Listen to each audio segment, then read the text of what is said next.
Praise fire. Korama shataraboseke. Indoroboboye. Santaramas kontorobo shakaramoseke riababaye. Ureboshi koriamamas kintorobos kantariamanoye. Assis sur ton trône, nous t'adorons. J'aimerais commencer aujourd'hui dans le livre de Marc. Le livre de Marc est un livre qui relate les derniers instants de Jésus avant qu'il ne monte au ciel.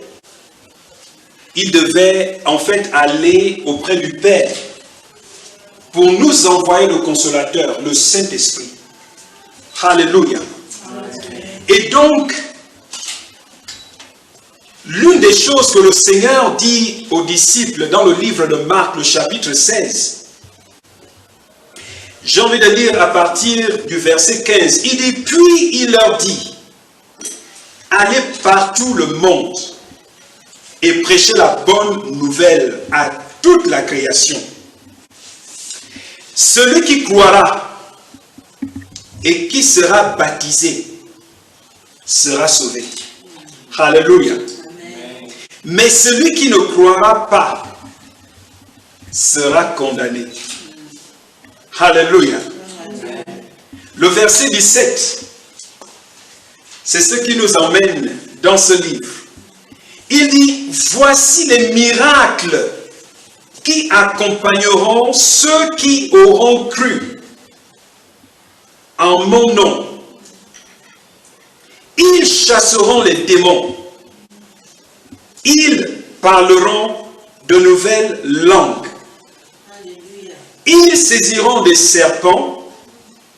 S'ils boivent quelque breuvage mortel, il ne leur fera point de mal. Ils imposeront les mains aux malades et les malades seront guéris. Alléluia. Amen. Ça, ce sont des déclarations de fait. Ça, ce sont les signes qui accompagnent. Alléluia. Amen. Les signes qui accompagnent ceux qui croient au nom du Seigneur Jésus. Et parmi ces signes, le verset 17 dit, ils parleront de nouvelles langues. Alléluia. Ça veut dire que ceux qui croient en Jésus, qui reçoivent son esprit, ceux-là qui sont baptisés dans le Saint-Esprit, la Bible dit que l'un des signes qui les accompagne, c'est qu'ils parlent de nouvelles langues. Alléluia. Et donc aujourd'hui, nous allons peut-être clore sur le sujet des langues des anges. Alléluia. Et vous savez, souvent, il est important que lorsque nous partageons sur un sujet, il est important que nous ne puissions pas seulement nous borner sur un seul verset de la parole de Dieu, ou encore sur un seul livre de la parole de Dieu. Parce que la Bible nous enseigne que lorsqu'il y a une multitude de témoins, le témoignage qui est rendu est un témoignage véridique. Alléluia. C'est pourquoi aujourd'hui, j'aimerais prendre deux autres exemples, hormis le livre des Actes, parce que le chapitre 1 de Actes, du livre des Actes, nous montre que Jésus avait demandé aux disciples de ne pas s'éloigner de Jérusalem, mais d'attendre que le Saint-Esprit leur soit donné. Alléluia. Si bien que dans le chapitre 2 de Actes, la Bible nous montre comment le Saint-Esprit était descendu glorieusement sur les disciples. Et la Bible nous montre que chacun d'entre eux, ensemble, ils avaient parlé en langue en public. Ils avaient parlé en langue pendant le culte. Alléluia. Et ce qui est merveilleux, c'est que la Bible nous montre aussi que personne n'a été obligé de traduire pour qui que ce soit. Alléluia.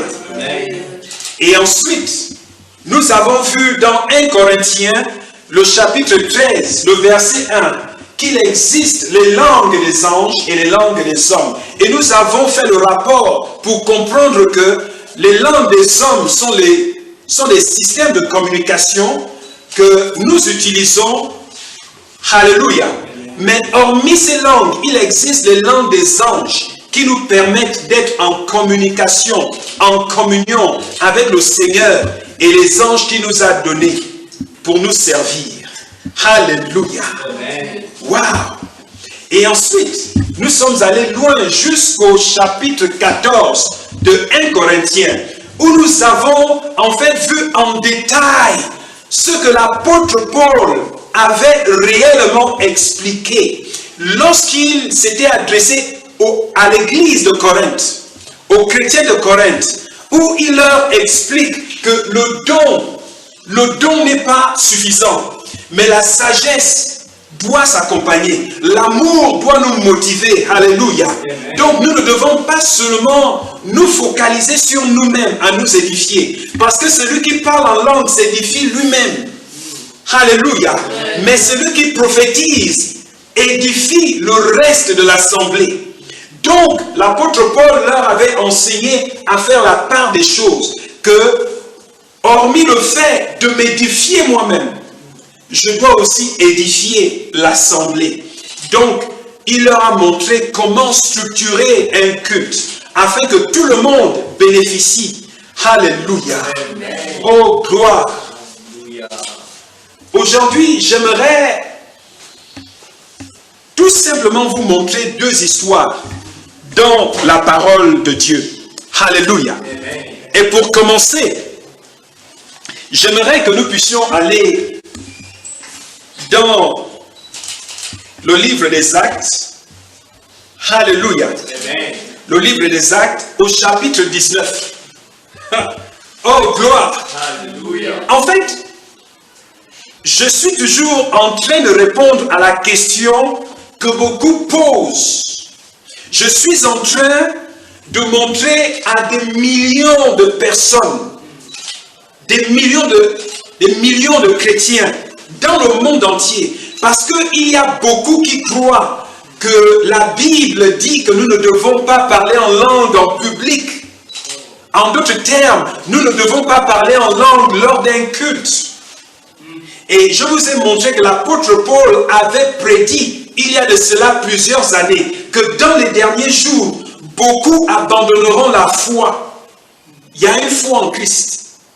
Il avait dit beaucoup abandonneront la foi pour s'attacher aux enseignements de démons. Et c'est ce que je suis en train de vous montrer, que cette doctrine que les gens en fait sont en train de garder, cette doctrine qu'ils sont en train de propager pour dire que nous ne devons pas parler en langue en public, n'est pas une doctrine biblique. Alléluia. Amen. Oh, gloire. Alléluia. Donc, le livre des Actes, le chapitre 19, et j'aimerais lire à partir du verset 1. Actes, chapitre 19, verset 1 dit, « Et pendant qu'Apollos était à Corinthe, l'apôtre Paul, après avoir visité les hautes régions de l'Asie, arriva à Éphèse. Ayant rencontré certains disciples, il leur dit, « Avez-vous reçu le Saint-Esprit quand vous avez cru ?» Ils lui répondirent, « Nous n'avons même pas entendu dire qu'il y ait un Saint-Esprit. » Et ensuite il dit, « De quel baptême avez-vous donc été baptisés ?» Et ils répondirent à l'apôtre Paul, « Du baptême de Jean. » Alors Paul leur dit, « Jean a baptisé du baptême de repentance, disant au peuple de croire en celui qui venait après lui, c'est-à-dire en Jésus. » Alléluia. Sur ces paroles, ils furent baptisés au nom du Seigneur Jésus-Christ. Lorsque Paul leur eut imposé les mains, la Bible dit, le Saint-Esprit vint sur eux et ils parlaient en langue et prophétisaient. Ils étaient en tout environ 12 hommes. Alléluia. Oh, gloire. Je me demande quels yeux ces personnes ont. Lorsqu'ils lisent la Bible, quels yeux elles ont. Parce que nous n'avons pas besoin de l'intervention du Saint-Esprit pour comprendre ici que la Bible dit que après que l'apôtre Paul ait imposé les mains sur ses 12 frères, la Bible dit immédiatement, ils se mirent à parler en langue. Pourquoi? Parce qu'ils avaient reçu le Saint-Esprit de Dieu. Alléluia. Amen. La Bible nous montre ici qu'ils ont parlé en langue. Mais j'aimerais que nous puissions revenir sur ce verset. J'aimerais lire le verset 5. La Bible dit, sur ces paroles, ils furent baptisés au nom du Seigneur Jésus. Lorsque Paul leur eut imposé les mains, le Saint-Esprit vint sur eux et ils parlaient en langue et prophétisaient. Alléluia. Oh, gloire. La question de savoir ici, c'est que, est-ce que c'était une seule personne? Non. La Bible dit qu'ils étaient environ 12 hommes. Donc c'était un groupe. C'était plusieurs personnes. Ils ont reçu le Saint-Esprit en groupe. Et en fait, là, c'était en public. Ils ont parlé en langue ensemble au même moment. Ça veut dire plusieurs personnes ont parlé en langue, tous, en public. Le Saint-Esprit de Dieu baptise 12 hommes.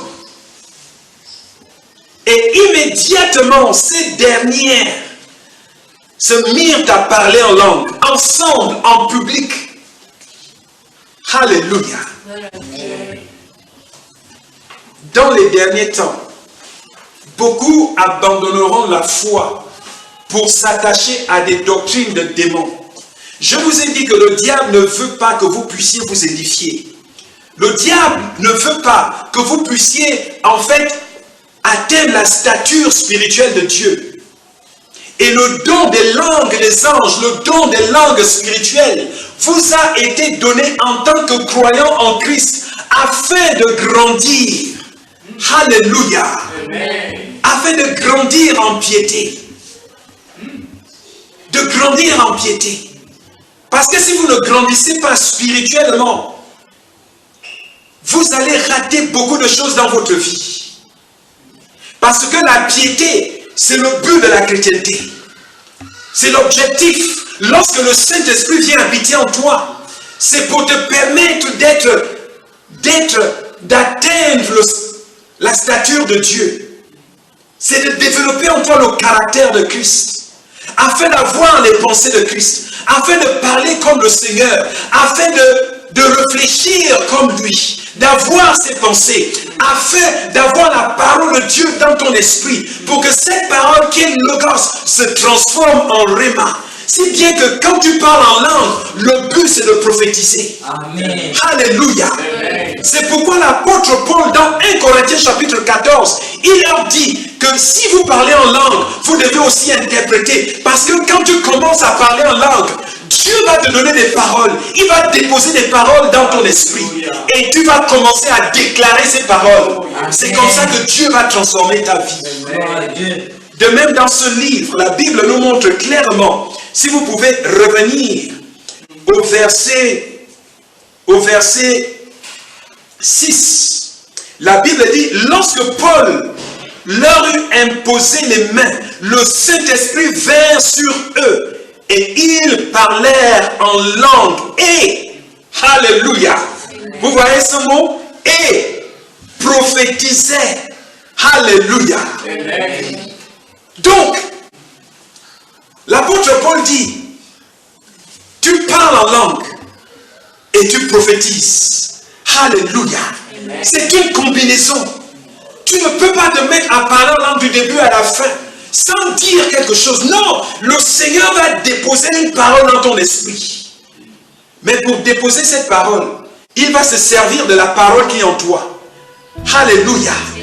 Il va se servir du logos, de l'information que tu as déposée en toi. C'est pourquoi la Bible dit que la parole de Dieu habite en vous. Que la parole de Dieu habite en vous abondamment. Alléluia.